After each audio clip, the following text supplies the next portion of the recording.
বাংলাদেশ ঐক্যবদ্ধ, জুলাই বিপ্লবীরা ঐক্যবদ্ধ। আজকে আমরা এখানে কোনো দল হিসেবে আসি নাই, দলের নেতা হিসেবে আসি নাই। আমরা এসেছি জুলাই গণ অভ্যুত্থানের একজন কর্মী হিসেবে।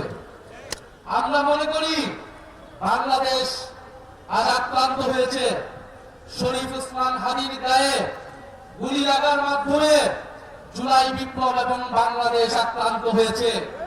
বাংলাদেশ যতবার আক্রান্ত হয় ততবার তরুণরা নেমে আসে।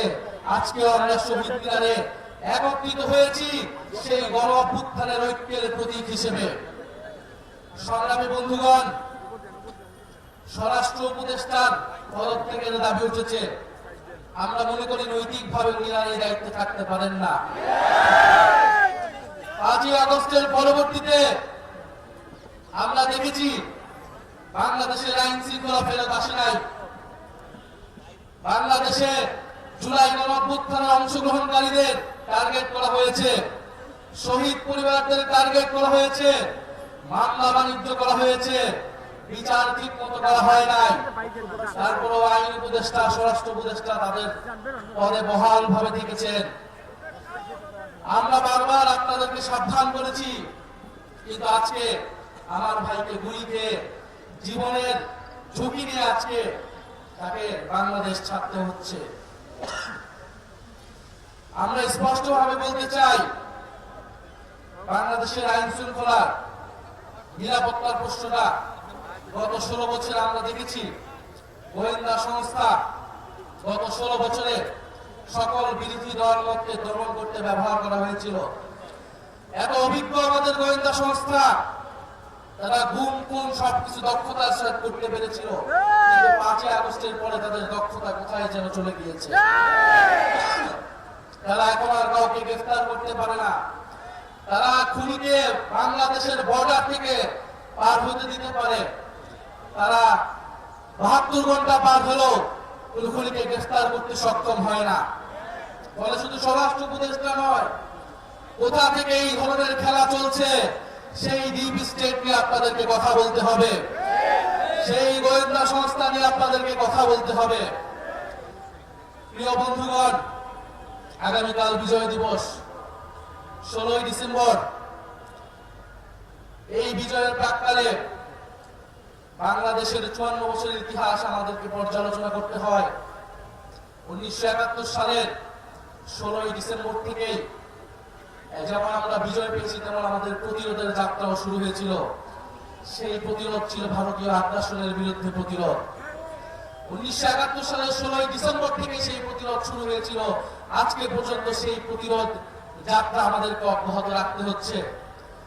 ফলে বাংলাদেশের মানুষকে আমাদের আহ্বান থাকবে, আগামীকাল আমরা উৎসব করতে রাস্তায় নামবো না। আগামীকাল আমরা প্রতিরোধের যাত্রা বাংলাদেশের রাস্তায় রাস্তায় পালন করব। ঢাকা শহরে আমরা প্রতিরোধের র্যালি করব। আমরা ভারতীয় আধিপত্যবাদের বিরুদ্ধে, বাংলাদেশ বিরোধী সকল ষড়যন্ত্রের বিরুদ্ধে আগামীকাল বিজয় দিবসে আমরা 16ই ডিসেম্বর ঐক্যবদ্ধ হব। প্রিয় সংগ্রামী বন্ধুগণ, ভারত যদি মনে করে বাংলাদেশকে 5ই আগস্টের পরেও আগের মতোই তারা রাজনৈতিকভাবে হস্তক্ষেপ করবে, নির্বাচনে কারসাজি করবে, ভারতের সেই ভাবনা ভুল। ভারতের সেই ভাবনা ভুল প্রমাণ করবো আপনারা আমরা সকলে মিলে। ভারতের স্বাধীনতা, সার্বভৌমত্ব, অখণ্ডতা বাংলাদেশের উপর নির্ভরশীল। ফলে ভারতকেও সাবধান থাকতে হবে। বাংলাদেশের সাথে সম্মান নিয়ে, মর্যাদা নিয়ে সম্পর্ক রাখতে হবে। আমি কথা বলবো না।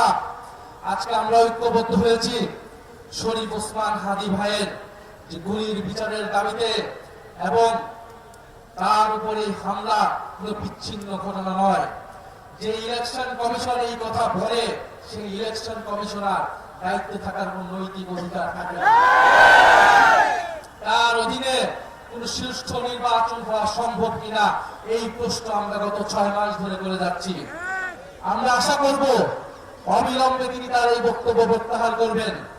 আমরা বাংলাদেশে একটি সুষ্ঠু নির্বাচনের পরিবেশ চাই, কিন্তু এই অথর্ব নির্বাচন কমিশনের অধীনে কোন নির্বাচন হওয়া সম্ভব বলে আমাদের কাছে মনে হচ্ছে না। ফলে আমরা চাই বাংলাদেশে নির্বাচনের পরিবেশ থাকবে, গণতন্ত্রের যাত্রা অব্যাহত থাকবে। কিন্তু বাংলাদেশে যারা জুলাই বিপ্লবকে টার্গেট করছে, বাংলাদেশের মিডিয়াতে, বিশ্ববিদ্যালয়ে, আইনাঙ্গনে যারা মুজিববাদী রাজনীতি পুনরায় শুরু করতে যাচ্ছে, তাদের বিরুদ্ধে আমাদের গণপ্রতিরোধ চলবে। ইনকিলাব জিন্দাবাদ।